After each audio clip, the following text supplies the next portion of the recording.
അപ്പം വൈകുന്നേരം നോമ്പ് തുറക്കാനായിട്ട് ഇതേപോലെ ഒന്ന് തയ്യാറാക്കി നോക്കുക. അടിപൊളിയാന്ന് കേട്ടോ. പൊരിക്കുകയോ വാട്ടുകയോ കുഴക്കുകയോ ഒന്നും വേണ്ട, എളുപ്പത്തിൽ തന്നെ നമുക്കിത് തയ്യാറാക്കി എടുക്കാൻ പറ്റും. അപ്പോൾ ഇതെങ്ങനെ തയ്യാറാക്കുന്നതെന്ന് ഞാൻ കാണിച്ചു തരാം. അതിന് മുമ്പായിട്ട് നമ്മളെ വീഡിയോ കാണുന്ന ഒരു വീഡിയോക്ക് മറന്നു പോകാണ്ട് ലൈക്ക് ബട്ടൺ ഒന്ന് പ്രസ് ചെയ്തേക്കണേ. അപ്പോൾ നമുക്ക് വരുന്ന വീഡിയോക്കൊക്കെ ലൈക്ക് കുറവാണ് കേട്ടോ. അതുകൊണ്ടാണ് കേട്ടോ ഞാൻ പറയുന്നത്, ഒന്ന് ലൈക്ക് കൊടുത്തിട്ടൊന്ന് വീഡിയോ ഒന്ന് കണ്ടിട്ടൊന്ന് സപ്പോർട്ട് ചെയ്യണേ. അപ്പോൾ നമുക്കതിന് വേണ്ടിയിട്ട് കുറച്ച് ബട്ടർ ഞാനിവിടെ എടുത്തിട്ടുണ്ട്. ഒരു 1/2 ടീസ്പൂൺ മാത്രം മതിയാവും കേട്ടോ ബട്ടർ. ബട്ടർ ഇല്ലെങ്കിലും ഓയിൽ ചേർത്താലും മതി, കുഴപ്പമൊന്നുമില്ല. ബട്ടർ ആകുമ്പോൾ ഒന്നും കൂടി ടേസ്റ്റ് ഉണ്ടാവും കേട്ടോ. അതുകൊണ്ടാണ് ഞാൻ ബട്ടർ ചേർത്ത് കൊടുത്തത്. അപ്പോൾ ഇതൊന്ന് ഉരുകി വന്നോട്ടെ. ഇനിയിപ്പോൾ ഇതിലേക്ക് ഞാൻ ചിക്കനാണ് ചേർത്ത് കൊടുക്കുന്നത്. ഇതിപ്പോൾ ഞാൻ നമ്മൾ കറിയൊക്കെ വെക്കുമല്ലോ, അപ്പോൾ കറീൻ്റെ അകത്തുനിന്ന് കുറച്ച് 2-3 പീസ് എടുത്തിട്ട് ഇതേപോലെ ഒന്ന് ക്രഷ് ചെയ്തെടുത്തതാണ് കേട്ടോ. ഇപ്പോൾ ഞാൻ ഇതിൻ്റെ അപ്പുറം തന്നെ വെളുത്തുള്ളി 2-3 അല്ലി വെളുത്തുള്ളിയും കൂടി ചതുക്കിന് കേട്ടോ. എന്നിട്ട് അതിൻ്റെ അപ്പുറം തന്നെയാണ് ഞാൻ ഈ ഒരു ചിക്കനൊന്ന് ചതുക്കിയെടുത്തത്. നല്ലോണം അടിഞ്ഞു പോകരുത് കേട്ടോ. ഒന്ന് അവിടെ ഇവിടെ ഇങ്ങനെ കടിക്കാൻ തക്കത്തോണം നമുക്ക് കിട്ടണം കേട്ടോ, എന്നാലാണ് അതിൻ്റെ ഒരു ടേസ്റ്റ് ഉണ്ടാകുക. ഇതിപ്പോൾ ഞാൻ വെളുത്തുള്ളീൻ്റെ അപ്പുറം തന്നെ ക്രഷ് ചെയ്തതുകൊണ്ട് തന്നെ വെളുത്തുള്ളിൻ്റെ ആ ഒരു ടേസ്റ്റും ഉണ്ട് കേട്ടോ ചിക്കൻ്റെ ഒപ്പരം.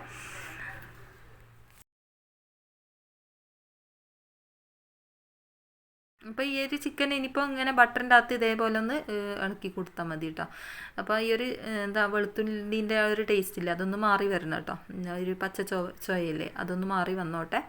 അതുവരെ ഒന്ന് നമുക്ക് ഇളക്കി കൊടുക്കാം. ഇതേപോലെ ഒന്ന് ഇളക്കി കൊടുത്താൽ മതി.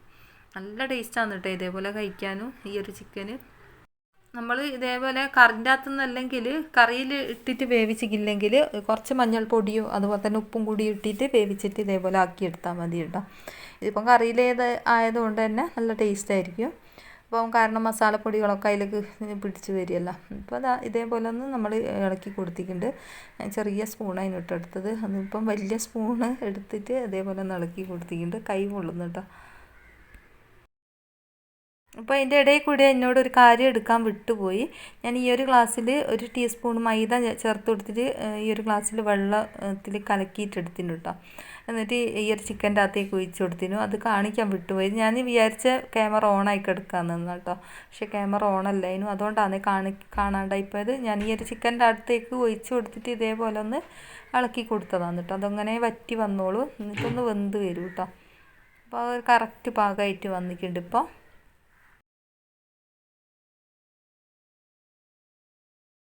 ഇതിൻ്റെ ഇടയിൽ ഞാൻ പാകത്തിനുള്ള ഉപ്പും കൂടി ചേർത്ത് കൊടുത്തിട്ടുണ്ട് കേട്ടോ.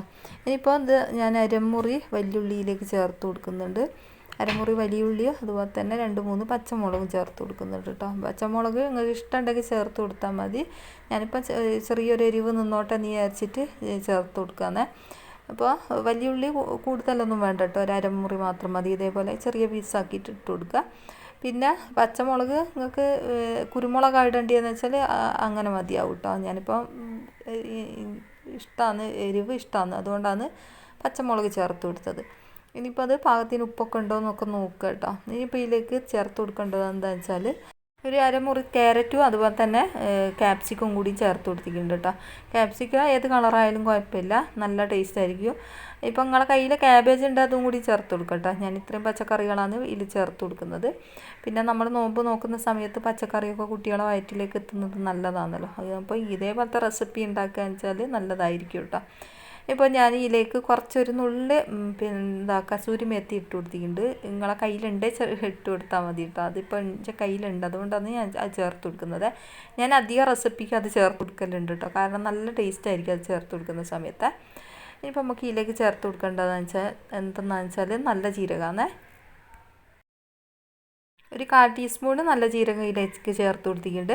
പിന്നെ നിങ്ങൾക്ക് ഞാനിപ്പോൾ എല്ലാം കണക്കിലാണ് കേട്ടോ ഞാൻ ചേർത്ത് കൊടുക്കുന്നത്. പിന്നെ ഞാനൊരളവ് നിങ്ങൾക്ക് ഏകദേശ രൂപം ഞാൻ പറഞ്ഞു തരുന്നതെന്നുള്ളൂ. പിന്നെ കുറേശ്ശെ മതി കേട്ടോ, എല്ലാതും കുറേശ്ശെ ചേർത്ത് കൊടുക്കാൻ ശ്രദ്ധിക്കുക, എന്നാലാണ് ടേസ്റ്റ് ഉണ്ടാവുക കേട്ടോ. കൂടുതലായി പോവേണ്ട, അപ്പോൾ ഒരു ടേസ്റ്റ് വ്യത്യാസം ഉണ്ടാവും, കുത്തുന്ന ചൊയൊക്കെ വരും കേട്ടോ. അപ്പോൾ നല്ല ജീരകം ഒരു 1/4 ടീസ്പൂൺ മാത്രമാണ് അതിലേക്ക് ചേർത്ത് കൊടുത്തത്. പിന്നെ കുറച്ച് മല്ലിച്ചപ്പും അതുപോലെ തന്നെ കുരുമുളകും കൂടി ചേർത്ത് കൊടുക്കുക. പിന്നെ ഞാൻ ഇതിലേക്ക് ചേർത്ത് കൊടുക്കുന്നത് ചീസാണ് കേട്ടോ. ചീസും അതുപോലെ തന്നെ ഇട്ട് കൊടുത്തിട്ട് നമുക്കിതൊന്ന് നല്ലോണം ഒന്ന് ഒലത്തിയെടുക്കുക. ചീസ് എല്ലാ ഭാഗത്തും എത്തുന്നത് വരെ ഒന്ന് ഒലത്തിയെടുക്കുക കേട്ടോ. അപ്പോൾ ചീസ് ഞാൻ ഇതേപോലെ കുഞ്ഞു പീസാക്കിയിട്ടാണ് ഇട്ട് കൊടുക്കുന്നത്. അപ്പോൾ ഒരു ചീസ് മാത്രമാണ് കേട്ടോ, ഒരു സ്ലൈസ്ഡ് ചീസ് മാത്രമാണ് അതിലേക്ക് ചേർത്ത് കൊടുക്കുന്നത്.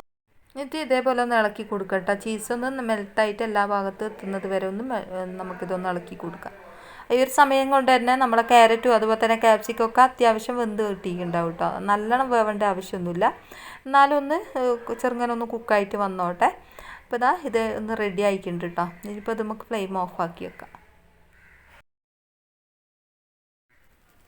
ഇനി ഞാൻ ഇതേപോലത്തെ ബന്ന് ഒരു 8 എടുത്ത് വെച്ചിട്ടുണ്ട്. ഇനിയിപ്പോൾ അത് നമുക്കിതൊന്ന് റെഡിയാക്കി എടുക്കാം. ഇതേപോലെ ഞാനൊന്ന് കട്ട് ചെയ്ത് കൊടുക്കുന്നുണ്ട് ബന്ന്. അതേപോലെ ഒന്ന് നമുക്ക് 4 ചീന്താക്കിയിട്ടൊന്ന് കട്ട് ചെയ്ത് കൊടുക്കാം. നല്ലോണം അടിഭാഗത്തേക്ക് കട്ട് ചെയ്യരുത് കേട്ടോ, ഒരു പകുതി ഭാഗം വെച്ചിട്ട് നിർത്തി കളയണം കേട്ടോ, എന്നാലാണ് കറക്റ്റായിട്ട് നമുക്ക് ഫില്ലിങ് കൊടുക്കാൻ പറ്റും. ഇതേപോലെ ഒന്ന് ഈ ഒരു വീഡിയോ കാണുന്നത് പോലെ ഒന്ന് കട്ട് ചെയ്ത് കൊടുക്കാം. നമ്മൾ അടിഭാഗം വരെ കട്ട് ചെയ്ത് കൊടുക്കാൻ പാടില്ല കേട്ടോ, അപ്പോൾ മുറിഞ്ഞ് വീണു പോകും. അപ്പോൾ മുറിയാണ്ട് കറക്റ്റായിട്ട് നിൽക്കണമെങ്കിൽ ഇതേപോലെ ഒന്ന് കട്ട് ചെയ്ത് കൊടുത്താൽ മതി. അപ്പോൾ മുഴുവനായിട്ട് ഇതേപോലെ ഒന്ന് ചെയ്തെടുക്കട്ടെ.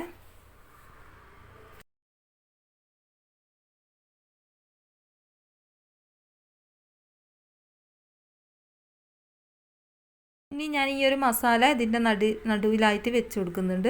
നമ്മൾ കൈ കൊണ്ട് തന്നെ അമർത്തി പ്രസ് ചെയ്തിട്ട് വെച്ച് കൊടുക്കാൻ ശ്രദ്ധിക്കുക കേട്ടോ, എന്നാലാണ് ഉൾഭാഗത്തേക്കൊക്കെ എത്തിപ്പെടൂ. അപ്പോൾ 4 ചീന്തിലും ഇത് ഞാൻ ഇതേപോലെ ആക്കി കൊടുക്കുന്നുണ്ട്. കണ്ടില്ലേ, ഇതേപോലെ നമ്മൾ ഉള്ളിലേക്ക് ആക്കി വെച്ച് കൊടുക്കുക.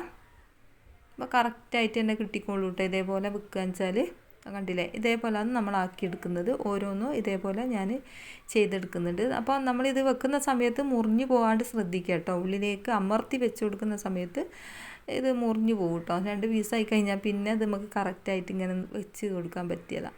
അപ്പോൾ ഇതേപോലെ എല്ലാതും ഞാൻ ചെയ്തെടുക്കുന്നുണ്ട്. അപ്പോൾ നല്ല ടേസ്റ്റാണ് കേട്ടോ. ഇതേപോലെ നമ്മൾ ചെയ്തെടുക്കുന്ന സമയത്ത് നമുക്കിത് കരിക്കൊന്നും വേണ്ട. ഇതേപോലെ നമുക്ക് എണ്ണയില്ലാത്ത പലഹാരം കഴിക്കാനും പറ്റും. അപ്പോൾ ഒരു പ്രാവശ്യമെങ്കിലും ഇതേപോലെ നിങ്ങൾ ചെയ്ത് നോക്കിട്ടോ, എന്തായാലും നിങ്ങൾക്ക് ഇഷ്ടമാവും കേട്ടോ. അപ്പോൾ കുട്ടികൾക്കൊക്കെ ഇഷ്ടമാകുന്ന നല്ലൊരു പലഹാരമാണ്.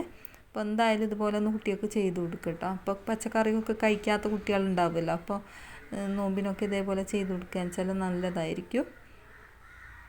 ഇപ്പോൾ കൊളസ്ട്രോളൊക്കെ ഉള്ളവർക്കൊക്കെ നല്ലതാണ് കേട്ടോ. കാരണം എന്താണെന്ന് വെച്ചാൽ എണ്ണ ഇല്ലല്ലോ, തീരെ നമ്മൾ ഇതിൽ എണ്ണ ചേർക്കുന്നില്ലല്ലോ, കുറച്ച് മാത്രം ഒരു 1/2 ടീസ്പൂൺ മാത്രം ബട്ടറാണല്ലോ ചേർത്ത് കൊടുക്കുന്നത്. അപ്പോൾ ഒരിക്കലും കൂടിയും കഴിക്കാൻ പറ്റിയ പാകത്തിനുള്ളൊരു നല്ലൊരു പലഹാരം കൂടിയാണ്. അപ്പോൾ അധികം എണ്ണയൊന്നും ഇഷ്ടപ്പെടാത്തവർക്കുള്ളൊരു റെസിപ്പിയും കൂടിയാണ് കേട്ടത്. അപ്പോൾ ഇതേപോലെ ഞാൻ മുഴുവനായിട്ട് നിറച്ചെടുത്തിട്ടുണ്ട്.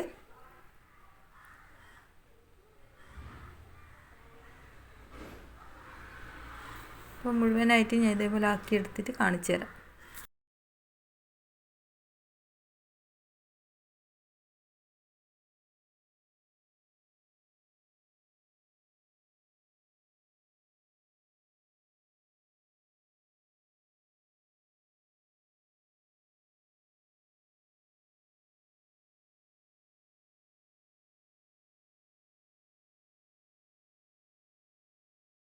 പിന്നെ നടുക്കൂടെ ഞാൻ മല്ലിച്ചപ്പ് വെച്ച് കൊടുത്തിന് കേട്ടോ. അതൊരു ഫോട്ടോക്കും വേണ്ടി ഒരു മുഞ്ചിനും വേണ്ടിയിട്ടാണ് ഞാൻ അങ്ങനെ വെച്ച് കൊടുത്തത്. അപ്പോൾ കണ്ട് നോക്കാം, അടിപൊളിയല്ലേ, കഴിക്കാനും അടിപൊളിയാണ്.